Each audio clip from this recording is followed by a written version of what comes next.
जय हिंद बच्चों। क्वेश्चन है the presence of a plasmid in a bacterial culture is usually determined by blue white screening, growth in the presence of an antibiotic, restriction enzyme digestion and एग्रोजेल electrophoresis. सबसे पहले समझना पड़ेगा कि plasmid क्या होता है।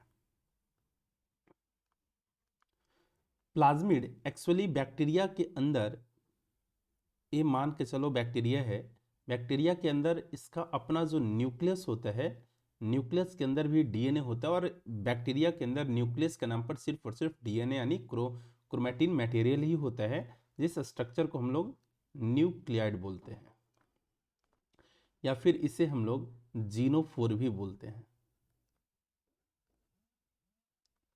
ठीक है, इस बैक्टीरिया के अंदर इस न्यूक्लियाइड, इस जीनोफोर के अलावा एक डीएनए और होता है जो सर्कुलर होता है, जिसे हम लोग प्लाज्मिड बोलते हैं। इस प्लाज्मिड को हम लोग एक्स्ट्रा क्रोमोसोमल डीएनए भी बोलते हैं, क्योंकि ये जो न्यूक्लियाइड है, ये जो न्यूक्लियर डीएनए है इसके अलावा प्रेजेंट है, इसलिए इसे हम लोग एक्स्ट्रा न्यूक्लियर डीएनए भी बोलते हैं या फिर एक्स्ट्रा क्रोमोसोमल डीएनए भी बोलते हैं।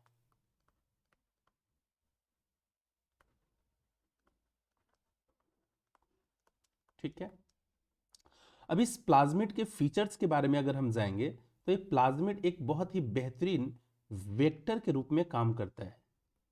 और आपको पता है कि वेक्टर भी क्या होता है, एक डीएनए मॉलिक्यूल ही होता है जो वेहिकल की तरह काम करता है, जो किसी डीएनए को एक ऑर्गेनिज्म से दूसरे ऑर्गेनिज्म में कैरियर की तरह काम करता है, ट्रांसपोर्टर की तरह काम करता है। एक यहां पर और वर्ड है बैक्टीरियल कल्चर। कल्चर करने का मतलब होता है, ये जो वर्ड है कल्चर, कल्चर करने का मतलब होता है लैब के अंदर पेट्री डिश में किसी ऑर्गेनिज्म का ग्रोथ करवाना, यानी इसके पॉपुलेशन इंक्रीज करवाना। अब ग्रोथ करवाने के लिए हमें मिनिमम क्या चाहिए होगा, न्यूट्रिएंट। न्यूट्रिएंट के लिए वर्ड हम लोग क्या इस्तेमाल करते हैं, मीडिया। जनरली जो मीडिया हम लोग इस्तेमाल करते हैं वो कौन सा होता है, एग्रोस मीडिया होता है या अगार मीडिया को हम लोग इस्तेमाल करते हैं, इसी को कल्चर बोलते हैं। अब यहाँ पर क्वेश्चन है the presence of a plasmid in a bacterial culture. जैसे इस पेट्री डिश के अंदर हम जब बैक्टीरिया का कल्चर कर रहे हैं तो हमें कई सारे बैक्टीरिया मिल रहे हैं।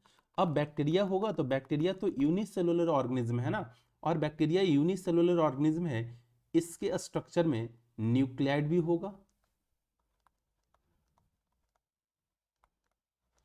प्लाज्मिड भी होगा,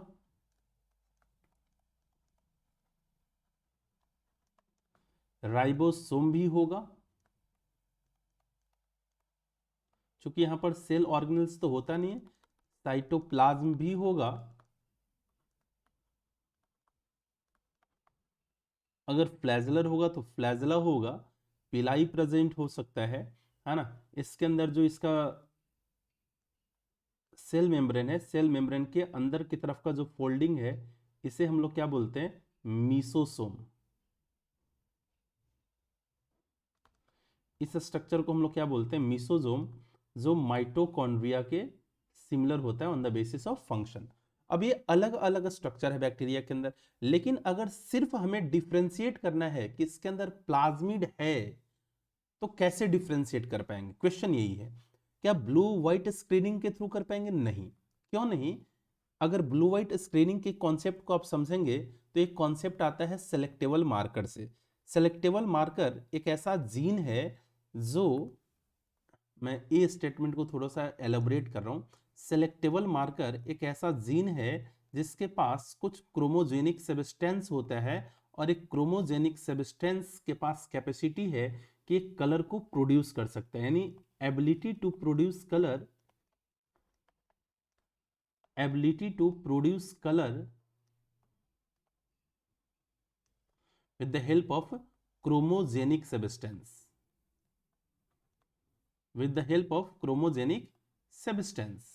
ठीक है, अब जैसे यहां पर दो कलर का फॉर्मेशन होता है, blue colour and white colour, और इसी के बेसिस पर हम लोग डिफ्रेंशिएट कर पाते हैं कि रिकॉम्बिनेंट कौन है और नॉन रिकॉम्बिनेंट कौन है, रिकॉम्बिनेंट और नॉन रिकॉम्बिनेंट को हम लोग यहाँ पर इस ब्लू व्हाइट कॉलोनी से डिफ्रेंशिएट कर लेते हैं बहुत इजिली।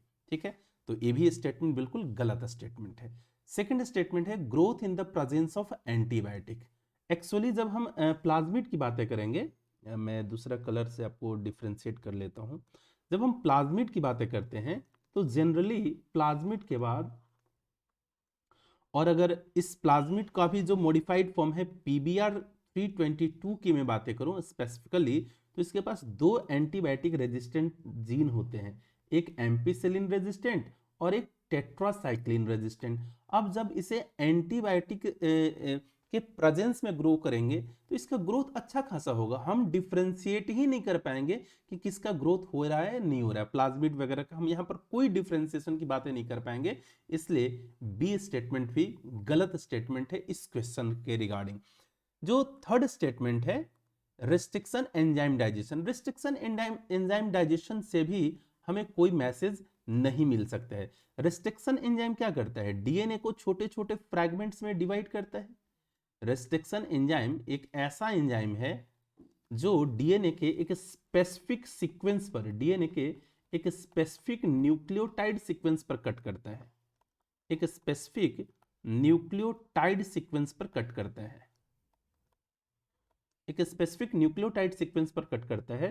और ये जो स्पेसिफिक न्यूक्लियोटाइड सीक्वेंस होता है, इसे रिकॉग्नाइज करने का जो फिनोमेनन होता है वो पैलिंड्रोमिक डीएनए सीक्वेंस के थ्रू होता है, और इसी पैलिंड्रोमिक डीएनए सीक्वेंस के थ्रू हम रिकॉग्नाइज कर पाते हैं। दैट इज वाई इसे हम लोग रिकॉग्निशन सीक्वेंस भी बोलते हैं, इसे हम लोग रिकॉग्निशन सीक्वेंस भी बोलते हैं। ठीक है, अब रिस्ट्रिक्शन एंजाइम ये भी पता है कि दो टाइप का होता है, एक को हम लोग बोलते हैं एक्सोन्यूक्लियस, रिस्ट्रिक्शन एक्सोन्यूक्लियस, और एक को हम लोग बोलते हैं रिस्ट्रिक्शन एंडोन्यूक्लियस। अब ये एक्सोन्यूक्लियस डीएनए के टर्मिनल एंड पर कट करता है और ये विद इन द डीएनए कहीं कट करता है। ठीक है, कट करने के बाद हमें इस रिस्ट्रिक्शन एंजाइम के थ्रू क्या मिलता है, तो डीएनए फ्रैगमेंट्स मिलता है, जिसको हम लोग RFLP भी बोलते हैं, restriction fragment length, restriction fragment length polymorphism. Restriction fragments